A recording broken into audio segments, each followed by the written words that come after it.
So what we want to do is talk about this notion of percussive pedagogy, right? So we have theorized percussiveness as being at the heart of how we understand crunk and feminism, which are some terms that we put together. And Susanna is going to tell you a bit about crunk feminism in a moment.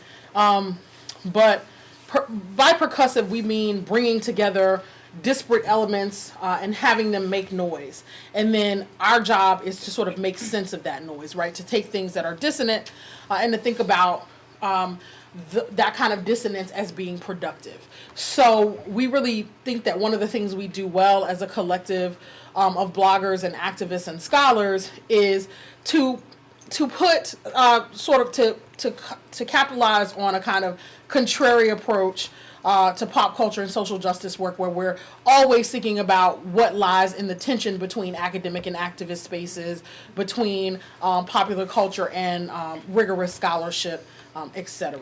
So that's what we mean by percussive. And today we want to think about what happens when you put scholarly and non-scholarly objects together, and what kind of teaching possibilities or pedagogical possibilities does that allow for. So we think it's really important to showcase some of the work that we do, because we run this blog and we blog there at least once a week, and do a significant amount of unpaid labor of love.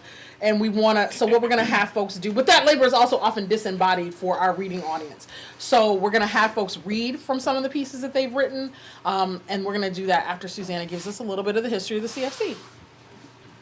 So the CFC, the Crunk Feminist Collective, was founded in 2004, thereabouts. So Brittany and I, along with some other folks at Emory University in Atlanta, were graduate students getting our PhDs in various disciplines, English, American Studies, Women's Studies, and so on.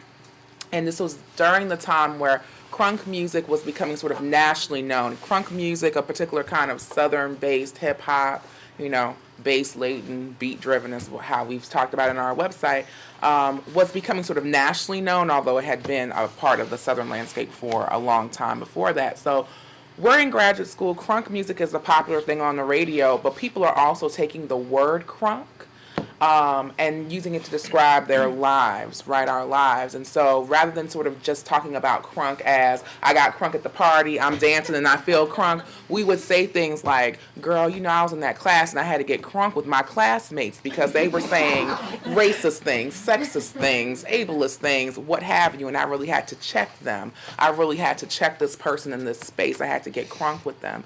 And so we were coming into our own as feminists, and we put the words together. Well, we're not just crunk, we're not just feminists, we're crunk feminists. And so it sort of started out a little bit as a joke, right? Like, I'm a feminist that gets crunk, and then we're like, actually, those things work together, right? They're percussive, but they make sense. They produce a kind of noise that helps us sort of make sense of our world.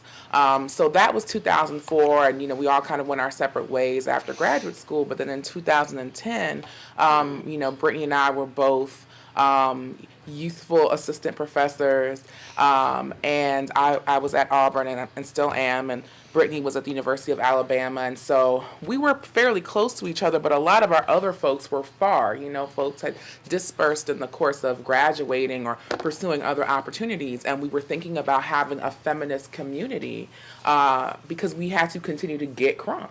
Right? I mean, you don't stop getting crunk when you get a PhD or a master's or a BA or whatever. There are situations where you're like, so what you're not going to do is that kind of behavior. That sexism is not going to fly. Actually, I'm going to support you in being your full self. That's how we're going to get crunk, whatever it means. And so for us, that meant creating a community where it would be viable for us to communicate with one another. It wasn't going to cost anything because we didn't have any money. And that we would be able to sort of build community with others. So that's how the CFC blog was born in 2010. We invited a bunch of folks. Some people were friends, some folks were colleagues, and we formed a collective in which we said, we want to have this particular kind of online community, but it's had these in real life reverberations as well. So it's going to be 4 years soon as an online thing. So, and 10 years. Yeah. Don't say it. What? So, absolutely, that's the birth of the CFC. Yes. So what we're going to have folks do is read a little bit.